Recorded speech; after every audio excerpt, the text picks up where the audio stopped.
those of you who don't know me, I'm Nash. I own a 15-unit RV park in Texas that makes about $8,000 a month. It's still crazy to hear myself say that. On this channel, you always hear me talk about RV parks. I talk about how I started mine and the ups and downs that I've had along the way, but I haven't touched too much on how I actually got to where I'm at now. Let me take you back to the beginning. I'm 27 years old now, but my financial journey really began when I was 21. I moved to Texas when I was 21 and I had about $100 to my name. All I had owned at the time was a 2005 Toyota Corolla and a bag full of clothes. I really had no skills nor self-confidence. I had no idea what to do in life. Basically, I was at a blank slate in life and needed to build a foundation. I got a job as a busboy at my sister's restaurant bussing tables. I made about $150 a day, which wasn't terrible. First thing I knew I needed to do was build a nest egg because I had nothing. My goal was to get $3,500 to start. I was staying at my sister's house, so rent was very low. After a few months of this, it was time for me to get my own place. I knew if I wanted something different, I had to do something different. I could either rent an apartment and spend $1,000 a month, or I could live in my car and save an extra $1,000 a month. I was young and willing. I took the back seats out of my car and got started by making my own makeshift bed. I planned everything out. I parked at Walmart at night in a safe, dark spot in the back, and I blacked out my windows. I showered at the gym in the mornings before going to work. The goal was to keep myself busy working as much as possible. I picked up double shifts at another restaurant and worked from morning to night. On the side, I started up a little side business doing photography. I started to stack money rather quickly and kept a close eye on every penny. Obviously, I was ridiculed by family and friends for living in my car. I was made fun of and people just could not fathom what I was doing. But I had a plan.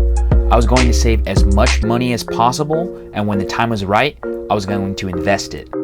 Now that I had kept this rhythm going for a few months now, I had saved a significant amount of money. It was kind of like a game to me. The more I suffered and grinded it out, the more the numbers would grow. It was around this time that I met my now business partner.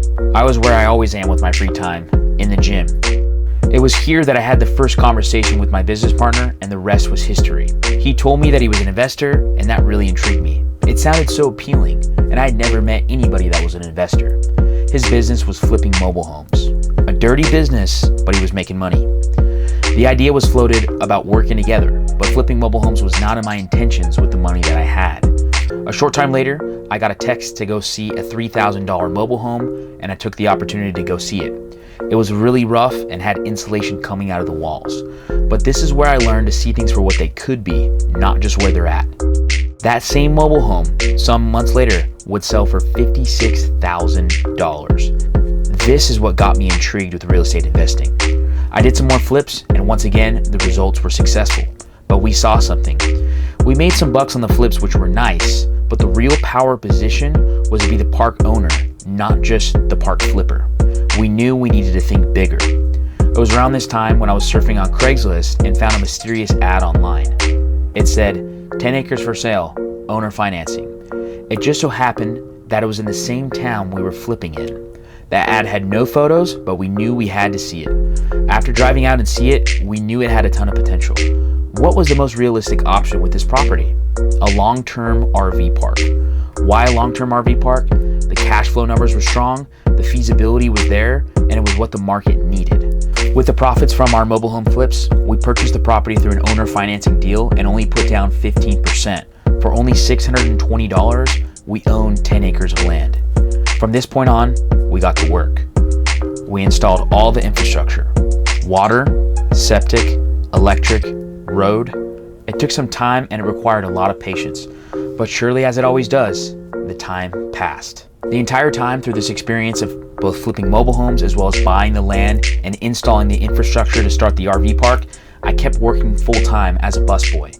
My funds contributed to the infrastructure and kept us afloat in times when the money was low. I kept living in my car. I also lived in vans, RVs. I always lived below my means. I still drive the same Toyota Corolla to this day. It's been a wild journey, plenty of ups and downs, but I'm glad to say that I've never given up. We finally finished out my RV park, and now the property produces $8,000 a month and has completely changed my life. It's brought me into opportunities that I never thought I would have had access to. We've since then built amenities on premises and grown its overall value. We continue to grow the cash flow and plan to hold it for many years to come. It's very probable that in the future, if I ever wanted to sell my RV park, I could probably sell it in the $1 million range. The crazy part is, I only paid $13,000 down for a down payment for the land. Now I plan to acquire other RV parks and invest in other real estate assets. But it all started from bussing tables and having the willingness to put my nose to the grindstone for a very long time. It taught me to never be too proud. Many people have it much worse. I should be grateful for the opportunities that I have and should always try my best anywhere I am. You can really turn a busboy wage into an entire RV park from scratch, like me, if you have the willingness to do it. This is my story and how I went from a busboy to an RV park owner. I hope you enjoyed it. If you got value out of this video, give it a thumbs up. Thanks so much for watching, and we'll see you in the next one.